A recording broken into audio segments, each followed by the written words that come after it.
एक भीगी हुई औरत रात को पानी ढूंढती फिरती है और सबसे डरावनी बात, वो सिर्फ उन लोगों को दिखाई देती है जो यहाँ अकेले रहते हैं।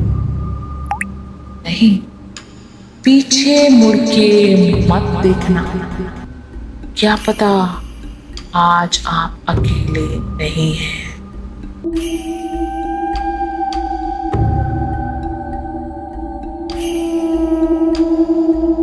दोस्तों, आज की real life India haunting story Mumbai से है। एक शहर जो कभी सोता नहीं। मुंबई एक सपनों का शहर माना जाता है। कहते हैं यहाँ जिंदगी कभी नहीं थमती, बस चलती रहती है। कितने लोग मुंबई से हैं, कमेंट में बताइए। और इसी चकाचौंध में कुछ पुराने चौल भी हैं। आज की हमारी कहानी एक ट्रू स्टोरी है।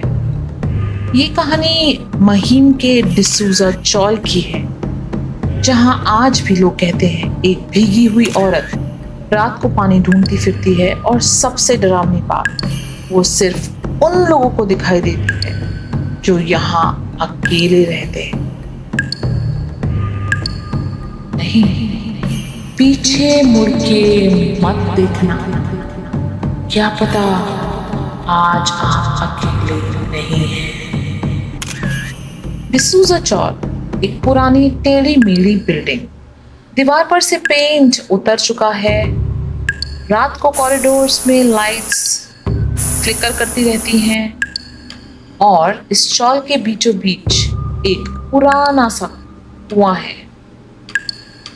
और एज पर लेजेंड, यहाँ एक औरत 1950s या 60s में कभी पानी भरने आई थी और वापस कभी नहीं गई। लोग कहते हैं उसकी रूह अभी भी वहीं अटकी है, पानी और इंसाफ दोनों ढूंढती हुई। 2021 में इस चौल में एक नया टेनेंट आया था, इमरान खान, 27 साल का ग्राफिक डिजाइनर, जो दिल्ली से सीधा इस शहर नई जॉब और नए घर में शिफ्ट होना चाहता था। उसने सोचा था चौल सस्ता है और मेरे ऑफिस के पास भी, तो क्या ही दिक्कत होगी। लेकिन उसे क्या पता था कि वो जिस कमरे में शिफ्ट हो रहा है उस कमरे का एक खौफनाक इतिहास है। और पिछला टेनेंट बिना किसी को बताए यहाँ से रातों रात अपना सामान यहीं छोड़ के भाग गया। इमरान पहले ही रात थोड़ा अनईजी फील कर रहा था। उसको नींद नहीं आ रही थी क्योंकि नई जगह थी। और रात को 1 बजे उसने पानी के टपकने की आवाज़ सुनी। उसने सोचा मैं टैप तो बंद करके आया था, पर वो उठा और वो किचन की तरफ गया। सिंक बिल्कुल ड्राई था, लेकिन आवाज़ अभी भी आ रही थी। फिर उसने रियलाइज़ किया शायद ये आवाज़ यहाँ से नहीं, कुएं से आ रही है। इमरान ने बालकनी से झांक कर देखा। कुएं के पास कोई खड़ा नहीं था, लेकिन पानी की आवाज़ जैसे कोई वहाँ बाल्टी डालकर बाल्टी खींच रहा हो, वैसी आवाज़ आ रही थी। वो थक हार के सो गया और अपना ऑफिस चला गया। दूसरी रात उसने डिसाइड किया कि आज वो जल्दी सो जाएगा, लेकिन 3:07 पर उसकी आंख खुली। रूम में थोड़ी ठंड बढ़ गई थी।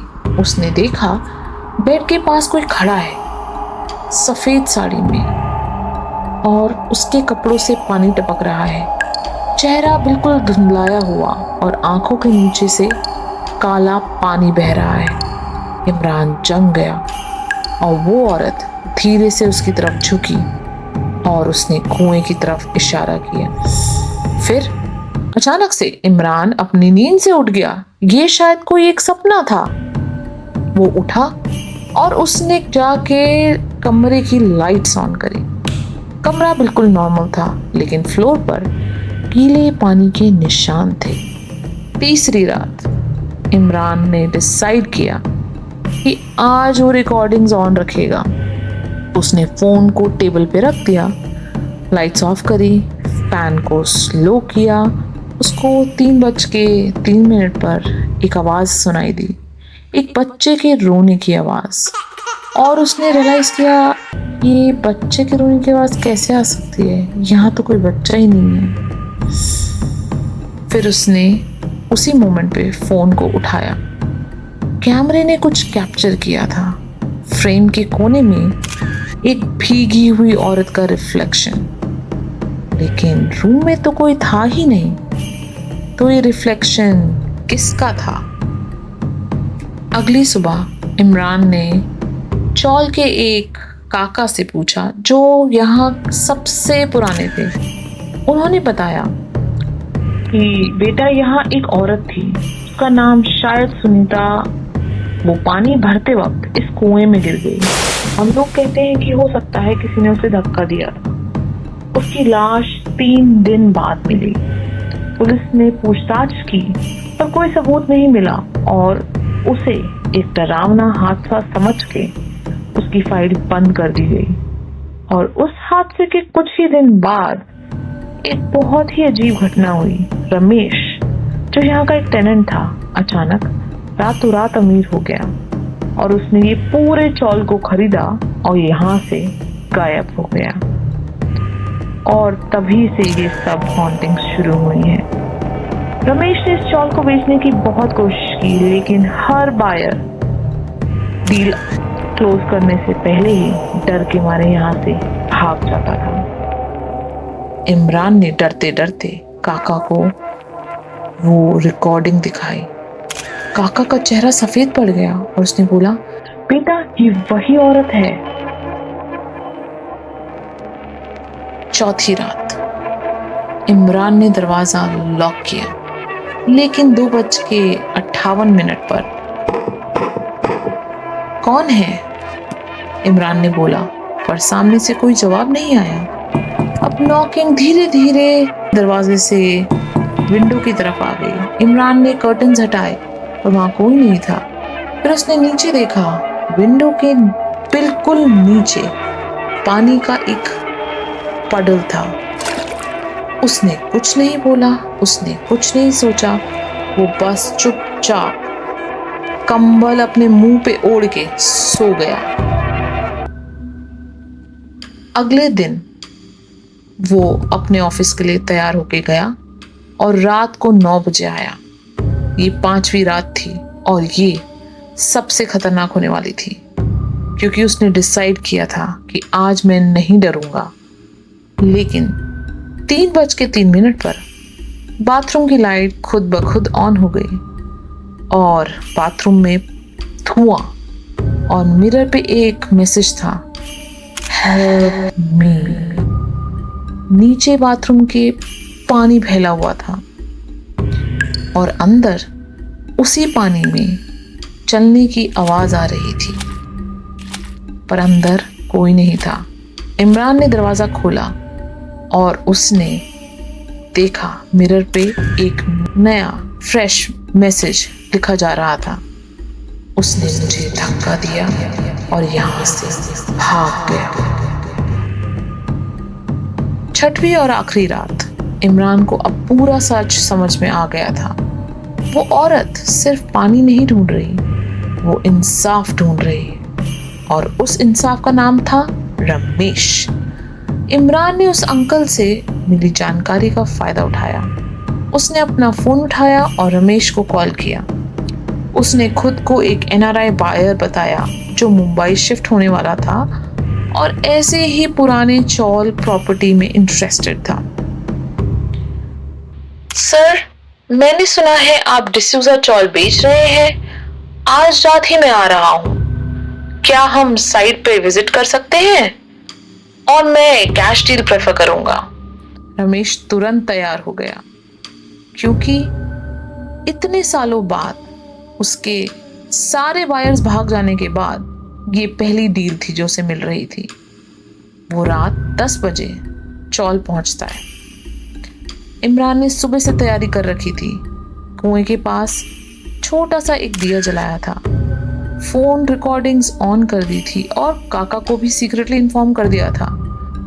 रात के 11:15 बजे रमेश अपनी लग्जरी कार में आया।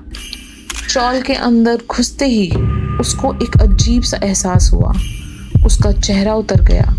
पुरानी यादें और डर वो साथ लेकर आया था। इमरान ने उसको कुएं के पास ले जाकर साइड दिखाने का बहाना किया। हल्की बारिश शुरू हो चुकी थी। जैसे ही दोनों कुएं के पास पहुंचे, कुएं के अंदर से पानी की आवाज अब तेज हो गई थी। अचानक वो सफेद साड़ी वाली औरत कुएं के अंदर से धीरे धीरे बाहर आ रही थी। उसके पूरे शरीर से पानी टपक रहा था। चेहरा अब उसका साफ दिखाई दे रहा था। उससे भरी आंखें।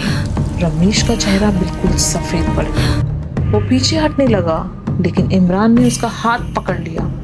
इमरान ने हिम्मत से कहा, रमेश जी, आप पहले यही टेनेंट थे, है ना? और अचानक रातों रात अमीर बन गए, कैसे?